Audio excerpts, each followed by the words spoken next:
The NBA will absolutely hate what the Lakers are about to do is following a wild, brand new report. There is a huge move brewing for the Los Angeles Lakers as things have really just taken a major turn. We'll write down exactly what this report is and discuss what this means going forward as the Lakers prepare for something big. But not only that, we have multiple other updates on this episode, ladies and gentlemen. But before we get into it all, if you're a part of the percentage or aren't subscribed to the channel, this is the place to be for daily Lakers content. And with the regular season just around the corner, if you want to stay up to date for all the latest news, make sure to hit that subscribe button. Folks, a ton to go over today. And the regular season, like I just mentioned, is around the corner in October. And a brand new report has dropped, and it has fueled some huge speculation surrounding the Lakers' next move. And let's dive right into it. And folks, this dropped earlier today. Quentin Grimes and the Sixers remain far apart in contract talks, with media day starting this week per Shams Charania. So a few things to go over here, and there's going to be a lot of videos coming for you guys. Of course, the regular season, with that being back, tons of videos daily, multiple times a day. I believe Rob Pelinka and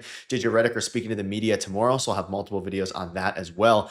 But folks, a lot to go over here. So we know, and I've covered in the channel before, Quentin Grimes has kind of been on the Lakers' radar, under the radar for a while now, and you can see officially now that he has remained far away in talks with the Sixers, which could open up a sign and trade with the Lakers, and things are really starting to speculate, or speculation is really starting to pick up. And it's interesting because you can see this here, the Philadelphia 76ers, and this article is from a couple weeks ago, and this shows how even back a couple weeks ago, before the new report came basically confirming that he won't return to the Sixers, there were some articles back here basically saying that the Sixers have engaged in contract negotiations, but now, of course, at the time of this article, it was, maybe they'll get things done, maybe they won't. Folks, it's not going to be happening, at least according to Shams, which means some very big, news for the Lakers. You can see this here, staying with the Sixers could potentially happen, but Grimes showcased intriguing potential after being traded to the injury-riddled Sixers from the Dallas Mavericks, averaging 21, 5, and 5. Although the sample size is small, Grimes' stint with the Sixers has made him a candidate to receive a lucrative deal. And of course, it seems that that deal will not be going through, at least with the Sixers, because they obviously don't want to pay him. And with Reaves expected to decline his $15 million player option, the team will likely engage in extension talks this summer. I mean, no, again, right? It's probably going to happen, but not right now, the Reaves extension. If Los Angeles feels it cannot retain Austin Reaves, he'll likely become a trade candidate, so the club doesn't risk him, losing him for nothing. Now, I want to clarify. This article talks about Grimes as a replacement for Reaves, and there has been some reports recently about, maybe they don't extend Austin Reaves and things like that.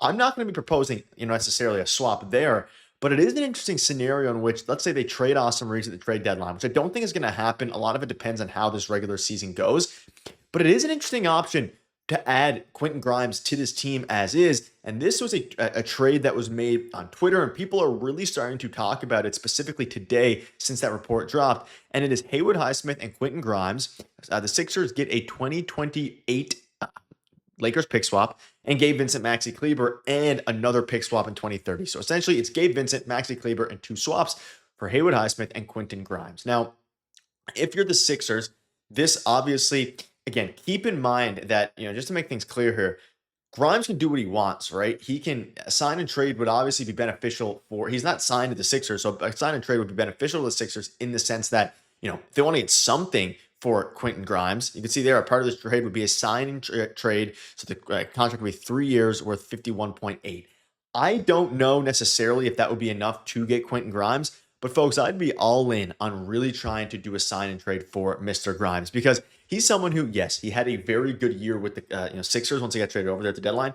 I don't think he's a 20-point per game player, and I don't think necessarily they should pay as if he is. I'm not saying trade Austin Reaves for Quentin Grimes. To me, that's a little ludicrous. Reaves is a much better player and proven to be a better player. But I don't hate the fit here with Quentin Grimes, and this could be, he's a young rising star a little bit. There was a recent post here on Reddit that I want to dive into and get your guys' thoughts on it. I was debating this one with one of the regulars yesterday. If it costs you at least Rui in terms of assets, Philly may ask for swaps or something. But in terms of the roster and future plans, is Grimes the guy you want to give roughly 4x81 to? I don't know. I go back and forth, but I don't think so. He showed a ton of growth as a usage guy, but what this team is looking for is a defender to slot between Austin and Luka, which I completely agree with, and I don't think this solves that problem. But at the same time, if you can maybe get him for cheap, because Shams came out and said that, again, they remain far apart in contract talks, that's where it becomes interesting. And it also opens things up to a very, unique scenario here. The thing I was saying in defense of is that, sorry, the thing I was saying in defense of it is that Grimes does slot guys a little more appropriately, and I think he's young enough to retain value after getting paid. But going from crazy wing surplus to losing Rui and DFS in one summer would be tough without getting back a similarly sized player or a more talented player. And this is the thing. Would you guys do this deal? Like probably, obviously, right? Just salary, fill in a couple swaps. Would you do one centered around Rui Hachimura? And let's say that at this point, the Lakers come out and the Sixers come out and say, hey, we need Rui in this deal. I'd still consider it because I really think it helps everyone kind of, like he says here, he does slot in pretty good. Like he's decent off the ball. He's very good on the ball. A lot of different things with Grimes. I mean, looking at his stats again, he is a two guard. He averaged 21 a game with Dallas only averaging 10 points a game. And even like last year, 7. It's a little bit scary to give somebody as unproven as Grimes is a monster contract. He was great with the Knicks for a while. Of course, it was him alongside Emmanuel quickly for a while. And then he got traded to Detroit, quickly got traded to Toronto. And then here we go. That's over in the Knicks land. But again, he almost had a resurgence we've seen a few times. Even like Cam Thomas, obviously with the Nets, has a ton of runway, and he puts up a ton of good numbers. Is this sustainable? Like Paul George was out, Joel Embiid was out, all these guys, Tyrese Maxey was out for a while. I mean, he was the number 1 option on this team. He's going to be the number 4 option on the Lakers if he gets traded over.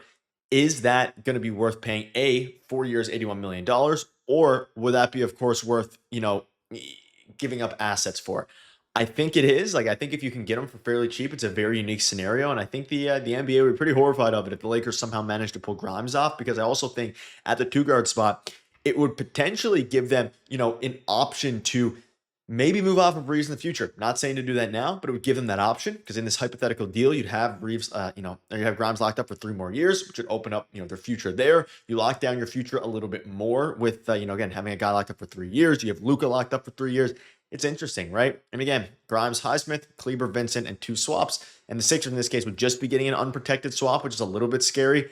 And I don't know if Grimes signs for 3 years, $52 million. That is one of the sticking points of all of this. I don't know if that would get done, but if he does, it's crazy because, again, this article was a couple weeks ago, and you could see here a writer and reporter wrote, for now, him staying with the Sixers is inevitable, although that partnership will most likely end up being a short one. And it seems that's going to be the case, according to Shams Charania. So let me know down below what your thoughts are now. Things are starting to open up again. It was a very quiet offseason for the majority of the offseason, despite Shams saying it was going to be one of the crazier ones, or the craziest one in NBA history. Things are going to start to reopen up, whether that's Quentin Grimes, Walker Kessler, tons of targets for the Lakers, and also tons of new reports that are dropping.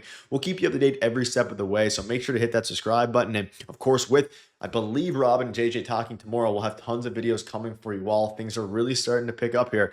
The best news of it all is NBA basketball is just around the corner. And we have Luka Doncic this time for the first time in franchise history. That'll wrap it up. You guys have been absolutely fantastic with the support. Make sure to keep it up. Thank you guys for watching. See you later. You guys are beasts. Cheers.